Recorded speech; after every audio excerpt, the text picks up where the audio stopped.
Përshëndetje të gjithëve, mirë se vini në videon e radhës. Sot do flasim për 5 forestradat më të mira, SUV-t më të mira për dorme.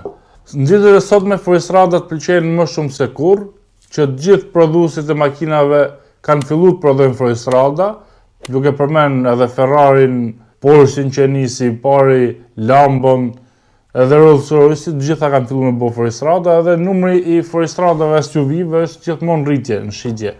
Të kjo video nuk do vej limit për çmimet, po për secilin që do them, do shpjegoj se pse është më e mira, pse është pjesë e listës. Po e nis me Volvo XC90, këtë gjeneratën e fundit, sapo u bë e reja, po nga 2015 në vazhdim, është makina që i përmbledh të gjitha. Ke motora vetëm 4 piston, ke naftë 2000 ose benzinë 2000, ke pastaj edhe hibride, i ka të gjitha me supercharger, me turbo, i ke gjitha opsionet e mundshme.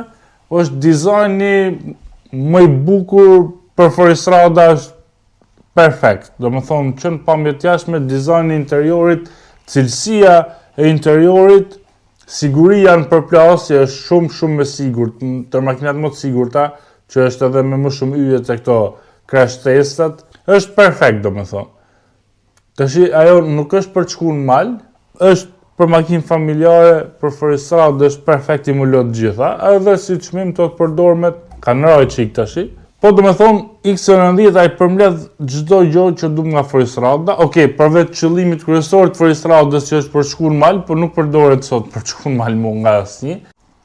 Makina e dytë në listë është ndër të preferumet e mia të kjo listë, edhe më tjetë edhe më e forta, pse jo, nga të gjitha këto që do përmendim.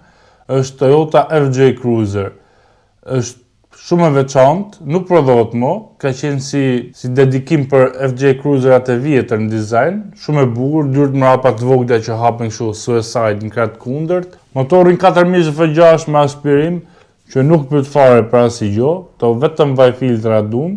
Makinë që për off-road e bë perfekt, po edhe në rrugë nuk është aq keq, nuk është se bë. Tash e ka pak atë xhamin para si shumë drejtë, është me 3 fshirëse, pasqyrat më dhaja, bo pak zhurmë në rrugë nga aerodinamika e keqe që ka, por është shumë makinë e veçantë, shumë. Makinë që kjo nuk të lën rrugë kurrë, edhe e ke për çdo gjë. Ta harxojnë, po të veshin bjanë gaz, janë perfekt. I shef të përdorme me nga 200-300.000 milë, janë nga $500.000 si ka vlera, edhe do rritën akoma në vlerë këto, se prodhohet më është shumë e veçantë. Normal nuk është aq luksoze sa Volvo që përmena, nuk e ka teknologjinë e gjonat, po është makinë bulletproof, tank, nuk pyet fare, nuk ke nevojë më umur më asnjë gjë me atë, i bën gjitha. Tani 8 leta do lëvizim pak, çmim do shkojmë shumë lart. Forestrada më e shpejtë në botë, Porsche Cayenne GT-ja. Njëtën shasi i motor me Urusin në RS8, më e shpejta, ndoshta edhe më pak problematike nga këto. Se si ja kanë bërë se di, po më shpejta në Nürburgring kjo është, edhe në drag race, kur kanë bërë drag race edhe me Urus, performantën në fakt ka dalë më shpejt, edhe pse kuaj fuqi ka më pak, po Porsche sigur ka këto kuajt më të fuqishëm zakonisht, kur ndodh puna për gara. Super e bukur, jo dhe aq funksionale si forestrad, normalisht për sportive sa më e lehtë të jetë makina më e mirë është, kështu që me pasi Porsche 911 Turbo më mirë se me pas Cayenne GT-n. Po për forestrad është super e veçantë, super e bukur, ka edhe në Tiranë, kam pa një më duket, super mjet, vetëm për performancën që ka, ja vle. Edhe është edhe më e rehatshme në rrugë se Urusi, edhe pse është më sportive, amortizimin e ka më të mirë. Edhe më e lirë se Urusi, edhe më e rrallë, me çfarë shoh më shumë ka Urusa se Porsche Cayenne GT, kështu që ja vle. Forestrada më e shpejtë, domethënë kjo është edhe po të kesh mundësi ma morë dhe ja vlet ta kesh pjesë të makinave. Në vend katërt është Lexus LX 570 ose Toyota Land Cruiser seria 200. Të dyja janë një shasi, Lexus është më luksoze. Te Toyota ka pas edhe opsionin 4.5 shnaf V8 që është blind fare që s'pyet si motor.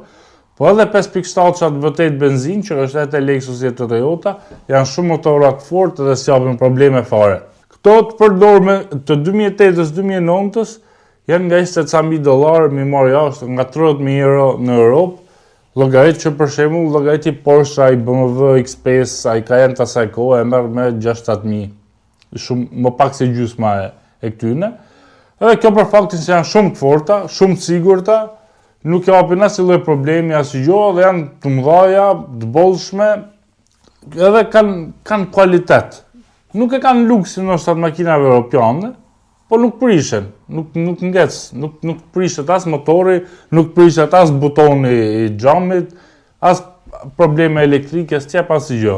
Janë makina shumë të forta. Për këtë arsye i shohin të përdoren shumë, edhe në klimat komplet kundërta. Në Arabi Saudite, që është super nxehtë, ke plot, pafund Lexus edhe Toyota Land Cruiser. Në krah kundërt, në Rusi, në përbore të vendet ftohta, prap ke pafund edhe s'japin probleme. Do të thonë, llogarit sa të forta janë, se makinat sa dizenjohen për klimat ngrohta janë më mirë, sa për kjo në dy ekstremet nuk pyet fare edhe preferohet shumë.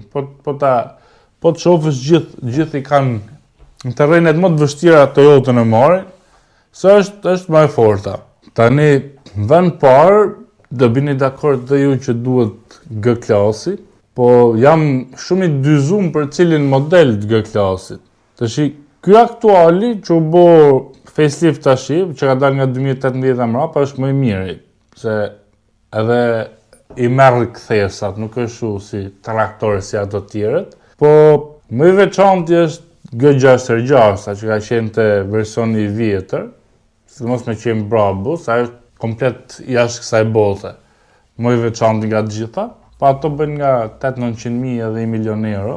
Po prapë nuk është se do i blejmë vetë, kështu që mund t'i përmenim. Tjetër nga këto standardet më thojnë za, edicioni ka lumë G65 Final Edition është i veçantë, se është G-klas me V12-ën. Po, ai G65 që shumë i veçantë, nuk prodhohet më V12 G-klas, ka pas edhe përpara G63 është limituar fare me aspirim nga 2001 i besoj. Po,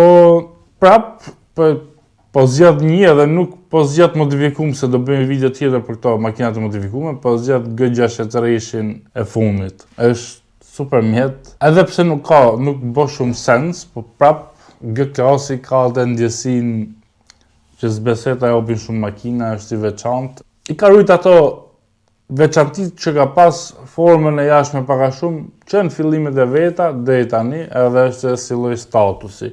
Tashi, më shumë sens bë tjetë G450 shnaft të facelifti, se sa G63, po kur jep gazë e qonë ato të rritë shumë, duhet ai G63 që tashi është tamam. Kështu që me këto për mjull listën, tashi ka pa fund, në këtu është Ferrari Purosangue, Rolls-Royce Cullinan, ato gjitha super makina janë, Bentley Bentayga, po kjo ishte lista ime, më thoni edhe ju fërisradat e juja të preferume, qofse s'keni bo subscribe, boni edhe follow në Instagram, në TikTok, qofse s'keni bo edhe atje. Ju uroj gjithë mirat edhe miru pafshim.